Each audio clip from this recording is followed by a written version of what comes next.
Sins can easily creep into your life unnoticed. It can start out as one small little one-time thing, and then it can turn into a repetitive sinful habit over time.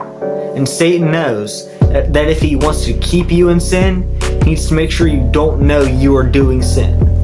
But in this video, Satan is going to start to hate me, because I'm going to reveal to you some things that you didn't know were sinful, but are actually truly really sinful. Let's go ahead and start with the first sin I want to talk about, which is the content you consume. From the music we listen to the books we read, to the TV shows and YouTube videos we watch, Satan has figured out a way to infect it all. For example, with music, there's this Drake and this Doja Cat and Lil Nas X and Kanye West telling you to worship Satan and putting cuss words into your ears. It's really easy to make excuses like, oh yeah, I don't even listen to the words, I just listen to the beat. Well, even if you're just listening to the beat actively, in the background the words are being affirmed in your mind, even if you aren't listening actively. You can also just say, oh yeah, there's no other good music to listen to. Well, I can assure you, if you go on YouTube and type in Christian and insert whatever genre you like Christian rap, Christian alternative music, Christian rock and roll, Christian R&B, Christian EDM, whatever, you will find artists that are also fun to listen to and also are honoring God through their music. Satan can creep into the TV and the movies we watch. You want to look out for, first off, cussing. You want to look out for any cuss words in any TV shows you like. Also, you can look for sexual immorality, or especially one that can really get in unnoticed is like depicting Christian characters in a negative light. I know in Young Sheldon, the mom is supposed to be a Christian, but is depicted as overprotective and weird and cringy. So that's another one you want to look out for. Anything that's against God's will in TV shows and movies, you just want to look out for. Have your ears and your eyes open to make sure that you are avoiding any of these things at all costs. So I also want to include some scripture to go along with the point of bad media being consumed. So here in Philippians 4:8, it says, "Finally, brothers, whatever is true, whatever is honorable, whatever is just, whatever is pure, whatever is lovely, whatever is if there is any excellence, if there is anything worthy of praise, think about these things." So basically, he's saying, guard the thoughts that you have in your mind, which also includes controlling the media you watch, because the media you consume controls your thoughts. The second secret sin I want to talk about is self-centration.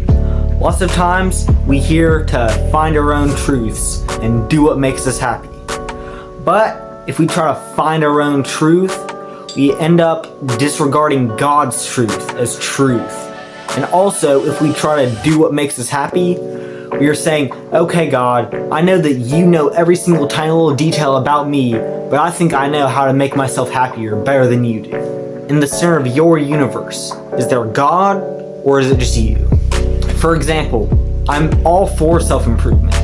But if you focus so much on self-improvement that you neglect your relationship with God, that's when self-improvement becomes a negative thing. Don't forget to include spiritual improvement in your self-improvement. Or if you're doing something that's sinful and you know it's sinful, but you're doing it just because it feels good, you need to cut that out. God knows how to make you happy long term. Sin only makes you happy short term. So, you need to trust God with your happiness, not just yourself.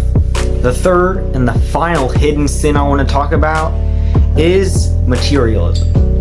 If you try to find fulfillment in things that aren't God, if you're trying to find fulfillment in money or in physical things, then that's materialism.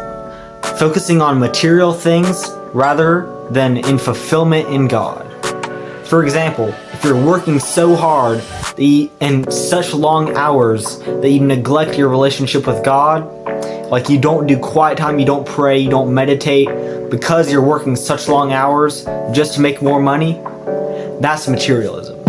If you decide to lower your donation to the church just because you want to have healthier finances, then that's also materialism. Having healthy finances is nothing without a healthy relationship with God. In short, you just need to find fulfillment in God, in a relationship with Jesus, not in material things like money or physical things. So overall, just be vigilant. Before you do something, ask yourself, would God be proud of me doing this? Does God want me doing this? Make zero excuses. If God wouldn't like you doing it, then do not do it. And with that, peace out and God bless.